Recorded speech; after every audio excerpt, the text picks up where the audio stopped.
Hello दोस्तों, हमने अपनी पिछली क्लास में अपनी बुक के कुछ एग्जाम्पल किए थे। वो एग्जाम्पल टाइप ऑफ नंबर्स और दो नंबर्स के बीच रेशनल नंबर निकालने के ऊपर बेस्ड थे। तो इस क्लास में हम अपनी बुक का एक्सरसाइज 1.1 करेंगे। ये क्वेश्चंस भी जो हैं वो टाइप ऑफ नंबर्स और रेशनल नंबर फाइंड करने के ऊपर बेस्ड हैं। तो आइए स्टार्ट करते हैं। जो हमारा फर्स्ट क्वेश्चन है वो है, is zero a rational number? Can you write it in the form of p by q where p and q are integers and q not is equal to zero. हमें बताना है कि क्या zero एक rational number है और क्या हम इसे p by q के फॉर्म में लिख सकते हैं। तो मैंने आपको पहली क्लास में बताया था कि जो जीरो होता है वो एक रेशनल नंबर होता है। तो देखिए, जीरो एक रेशनल नंबर क्यों होता है।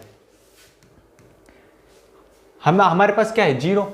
और हमें पता है कि जो भी रेशनल नंबर होते हैं, जितने भी रेशनल नंबर होते हैं वो किस फॉर्म में होते हैं, p by q के फॉर्म में होते हैं। ठीक।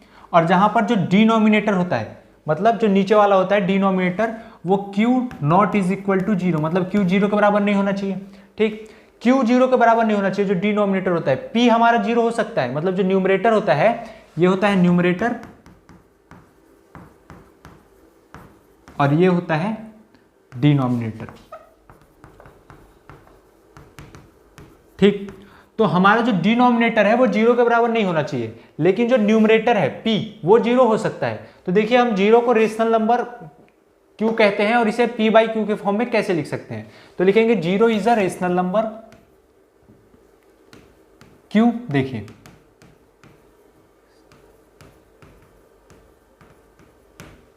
जीरो है, क्या हम जीरो को 0/1, 0/2, 0/3 ऐसे इस फॉर्म में लिख सकते हैं। हम नीचे कुछ भी अगर लगाएं तो क्या जीरो के वैल्यू में कोई चेंज आएगा।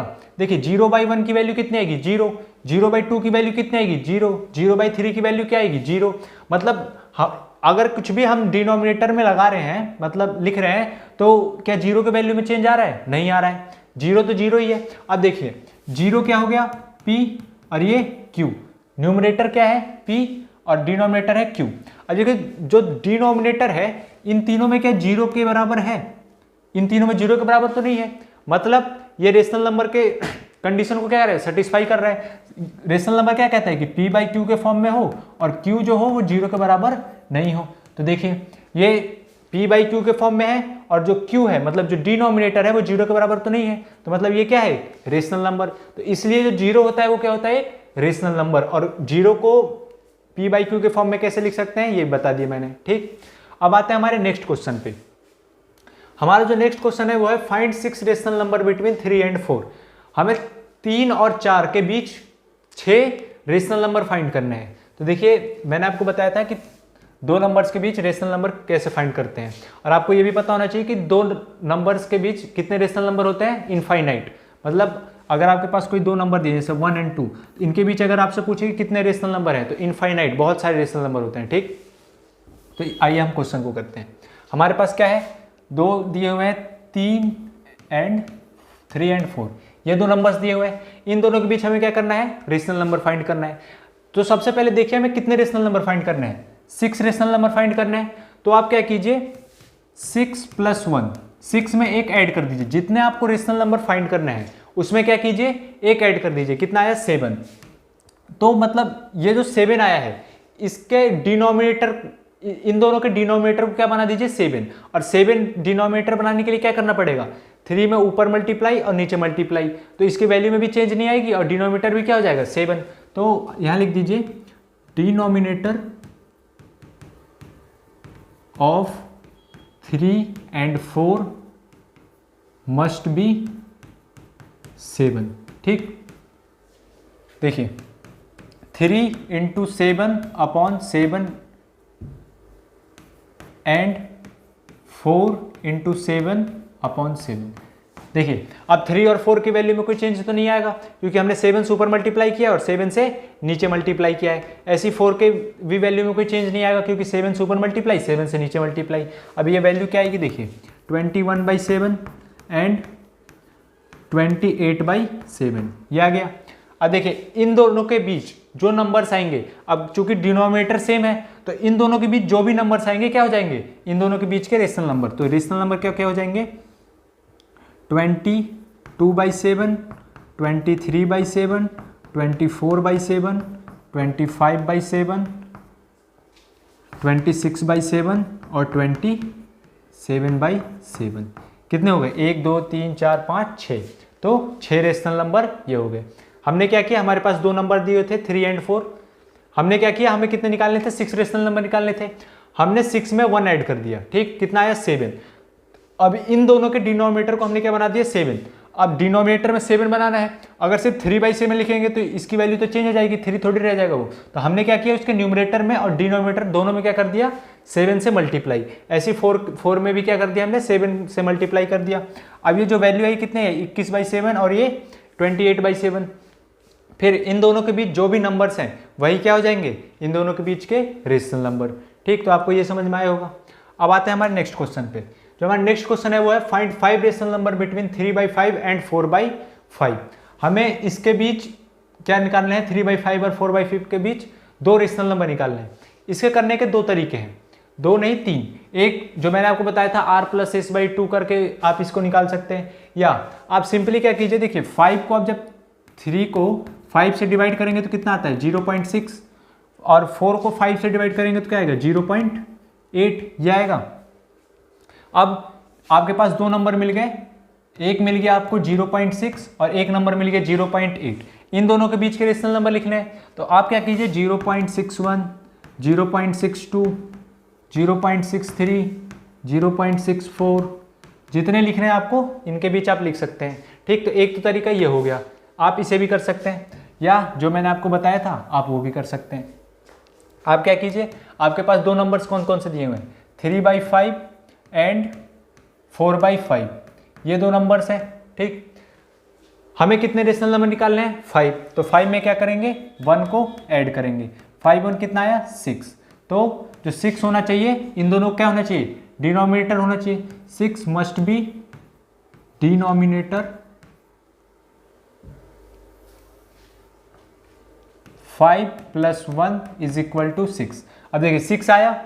अब 6 से क्या कीजिए, इन दोनों को इसके साथ ऊपर भी मल्टीप्लाई और नीचे मल्टीप्लाई। तो क्या कीजिए आप, 3 × 6 / 5 × 6 एंड 4 × 6 / 5 × 6, ठीक।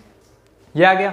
अब इसको आप करेंगे तो कितना आएगा? 3 6 18, 6 5 30 एंड 6 4 24, 6 5 30।